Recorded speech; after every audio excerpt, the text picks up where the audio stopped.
Bud Abbott and Lou Costello Meet Frankenstein, or Bud Abbott Lou Costello Meet Frankenstein, although the film is usually referred to as simply Abbott and Costello Meet Frankenstein, is a 1948 American horror comedy film directed by Charles Barton and starring the comedy team of Abbott and Costello. The picture is the first of several films where the comedy duo meets classic characters from Universal's horror film stable. In this film, they encounter Count Dracula, Frankenstein's monster, and the Wolfman, while subsequent films pair the duo with the Mummy, Dr. Jekyll and Mr. Hyde, and the Invisible Man. On a TV special in the early 1950s, the two performed a sketch where they interacted with the latest original Universal Studios monster being promoted at the time, a creature from the Black Lagoon. The film is considered the swan song for the Big Three Universal horror monsters: Count Dracula, the Wolfman, and Frankenstein's monster, none of whom had appeared in Universal films since 1945's House of Dracula. In 2001, the United States Library of Congress deemed this film culturally, historically, or aesthetically significant, and selected it for preservation in the National Film Registry, and in September 2007, Reader's Digest selected the movie as one of the top 100 funniest films of all time. The film is number 56th on the list of the American Film Institute's 100 funniest American movies. Plot: Lawrence Talbot is making an urgent call from London to a Florida railway station where Chick Young and Wilbur Gray work as baggage clerks. Wilbur answers the phone, and Talbot tries to impart to him the danger of a shipment due to arrive for the McDougal House of Horrors, a local wax museum, which purportedly contains the actual bodies of Count Dracula and the Frankenstein monster. However, before he is able to warn Wilbur, a full moon rises and Talbot transforms into a werewolf, proceeding to destroy his apartment while Wilbur is on the line. Wilbur, thinking the call is a prank, hangs up and continues on with his workday. Immediately thereafter, museum owner McDougal shows up to claim the shipments and, fearing them damaged when Wilbur and Chick mishandle them, demands that the crates be delivered in person so his insurance agent can inspect them. When Chick and Wilbur get to McDougal's House of Horrors, they open the first crate and find a coffin with Dracula inscribed on the front. When Chick leaves to retrieve the second crate, Wilbur witnesses Dracula awaken and he tries to get Chick's attention. However, when Chick returns with the second crate, Dracula hides just in time to go unnoticed. After Chick leaves again to greet McDougal and the insurance agent, Dracula hypnotizes Wilbur and reanimates Frankenstein's monster. McDougal and the insurance agent again arrive too late to witness anything. Finding the storage crates empty, McDougal accuses the boys of theft and has them arrested. That night, Sandra Morney welcomes Dracula and the monster to her island castle. Sandra, a gifted surgeon who has studied Frankenstein's notebooks, has been posing as Wilbur's girlfriend as part of Dracula's scheme to replace the monster's brutish, rebellious brain with a more pliable one, Wilbur's. Wilbur and Chick are bailed out of jail and mistakenly believe Sandra to be the benefactor. It is actually Joan Raymond, who is an undercover investigator for the insurance company processing McDougal's claim, and hopes Wilbur will lead her to the missing exhibits. Meanwhile, Lawrence Talbot has taken the apartment across the hall from Wilbur and Chick. He has tracked Dracula and the monster from Europe and knows them to be alive. Talbot asks Chick and Wilbur to help him find and destroy Dracula and the monster. The next day, Joan comes to Chick and Wilbur's apartment and feigns love for Wilbur. Wilbur, not expecting the favor but embracing it, invites Joan to a masquerade ball that evening. At night, Wilbur, Chick and Joan go to Sandra's castle to pick her up for the ball. While the ladies powder their noses, Wilbur answers a telephone call from someone wanting to speak to a Dr. Leos. It is Talbot who informs them that they are in fact in the house of Dracula. Wilbur reluctantly agrees to search the castle with Chick, and soon stumbles upon a basement staircase that leads to an underground passageway, complete with boat and dock. Chick insists they search for Dracula and the monster in an attempt to prove to Wilbur that they do not really exist. Wilbur experiences a few close calls when he is confronted by the monsters, and every time he tries to show them to Chick, they have disappeared. Meanwhile, Joan has discovered Frankenstein's notebook in Sandra's bureau, and Sandra has discovered Joan's insurance company employee ID in her purse.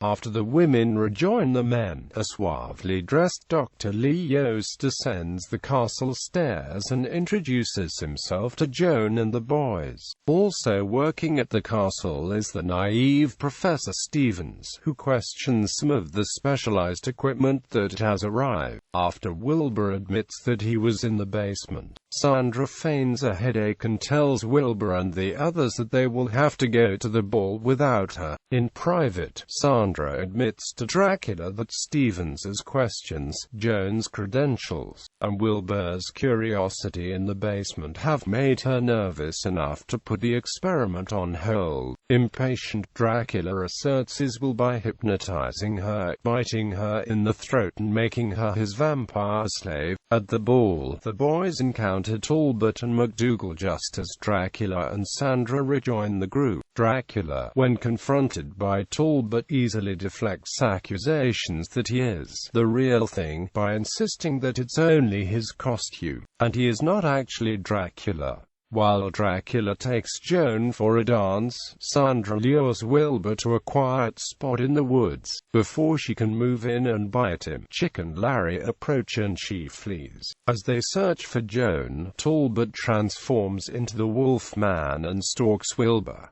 Wilbur escapes, but the Wolfman finds and injures McDougal. Noting that Chick has brought a wolf mask as his costume to the ball, McDougal concludes that it was Chick who actually attacked him out of revenge. Chick manages to slip away, only to witness Dracula hypnotizing Wilbur. Chick is then also hypnotized and rendered helpless while Dracula and Sandra bring Wilbur and Joan back to the castle. The next morning, Chick and Talbot meet, and Talbot tells Chick that he is the Wolfman. After Chick explains to him that Dracula has taken Wilbur and Joan to the island, they agree to work together to rescue them. While Wilbur is being held in a pillory, Sandra finally explains to him the plan to transplant his brain into the monster. She and Dracula leave him to prepare the monster for the operation. Chick and Talbot arrive to rescue Wilbur, but in an attempt to escape, Dracula hypnotizes Wilbur into coming back. Wilbur, who is now strapped to a slab, witnesses Dracula giving the monster electrical boosts in the lab. Just as Sandra prepares to open Wilbur's skull, Talbot and Chick storm in.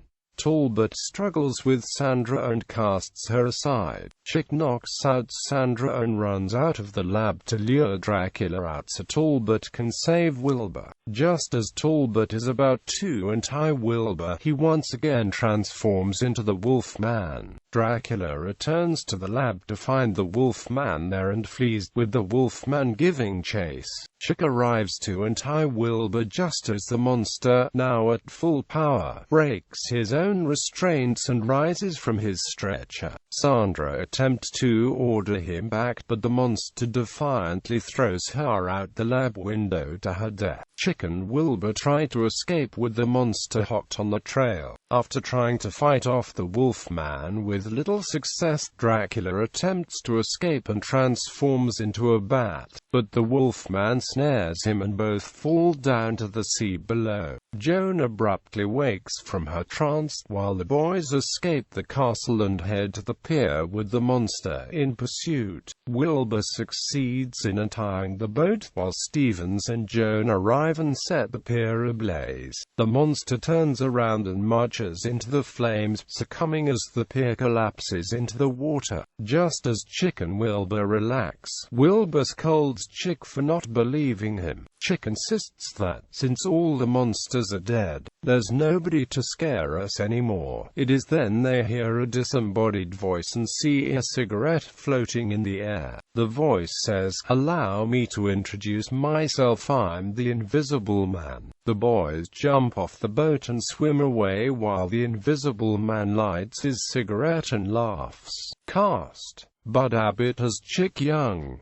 Lou Costello as Wilbur Gray, Lon Chaney, Jr. as Lawrence Talbot the Wolfman, B. Acute L.A. Lugosi as Count Dracula, Glenn Strange as Frankenstein's monster, Lenore Orbit as Dr. Sandra Morney, Jane Randolph as Joan Raymond, Frank Ferguson as Mr. McDougal, Charles Bradstreet as Professor Stevens, Vincent Price as the Invisible Man. Reception: according to Variety, the film earned $2.2 million in rentals in the U.S. in 1948. In 2000, the American Film Institute placed the film on its 100 years .100 Laughs list, where it was ranked number 56.